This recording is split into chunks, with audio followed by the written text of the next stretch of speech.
Phishing. It usually arrives as an email or message that looks like it comes from a trusted company, often using familiar logos and urgent language. The goal is to make you click a link and enter your personal details on a fake website that closely copies the real one. This method has been around since the early days of the internet, but it keeps evolving with better design and more convincing wording. What makes it effective is how it plays on trust and urgency, pushing people to act before they think. Smishing. This is phishing, but through text messages instead of email. It often claims there is a problem with your delivery, bank account, or phone service. The message includes a link or a number to call, leading you into the same trap of giving away sensitive information. As smartphones became central to daily life, scammers shifted here because people tend to trust text more and respond quickly without verifying. Vishing. This scam happens over phone calls, where the scammer pretends to be from a bank, government office, or tech support. They speak calmly and confidently, sometimes even spoofing official phone numbers. By creating a sense of authority,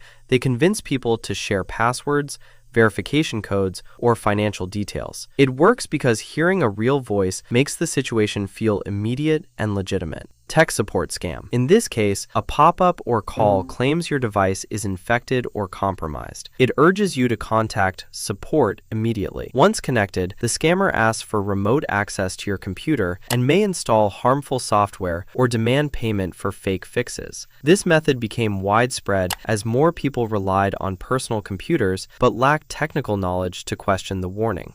Online marketplace scam. This occurs when buying or selling items through online platforms. A scammer may offer a deal that seems too good or ask for payment outside the platform to avoid fees. Sometimes they send fake payment confirmations or request deposits before disappearing. The growth of peer-to-peer marketplaces made this easier, as transactions often rely on trust between strangers. Romance scam. It begins with someone building a relationship over time, often on social media or dating apps.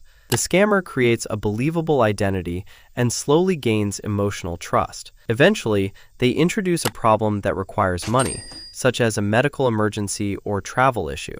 What makes this especially harmful is that it targets emotions, not just logic.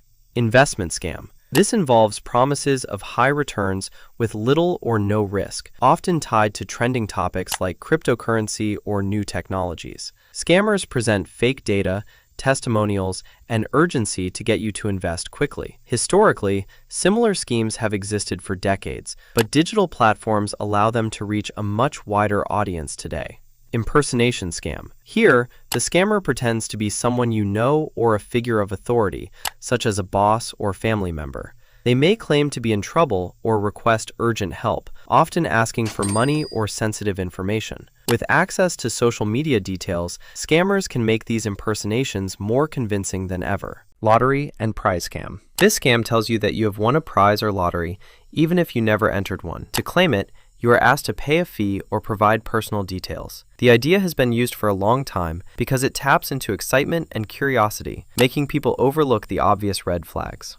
Subscription trap. This happens when you sign up for a free trial or low-cost service that quietly turns into recurring charges. The terms are often hidden or unclear, making it difficult to cancel. While not always illegal, many of these practices are intentionally misleading, relying on inattention rather than outright deception.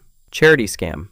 These scams appear during disasters or major events when people are more willing to help. Scammers create fake charities or impersonate real ones to collect donations. The emotional timing makes it harder for people to verify legitimacy before giving. Job offer scam. This scam targets people looking for work, offering attractive positions with high pay or flexible hours. The scammer may ask for upfront fees, personal data, or even banking information. As remote work became more common, these scams grew because job searches moved heavily online. Account takeover scam. This occurs when scammers gain access to your account through stolen passwords or phishing. Once inside, they may lock you out, steal information, or use your account to scam others. It shows how one small mistake, like reusing a password, can lead to a larger chain of problems. QR code scam. This involves placing fake QR codes in public places or sending them digitally. When scanned, they lead to malicious websites or trigger unwanted actions. As QR codes became widely used for payments and menus, scammers adapted quickly to exploit the convenience.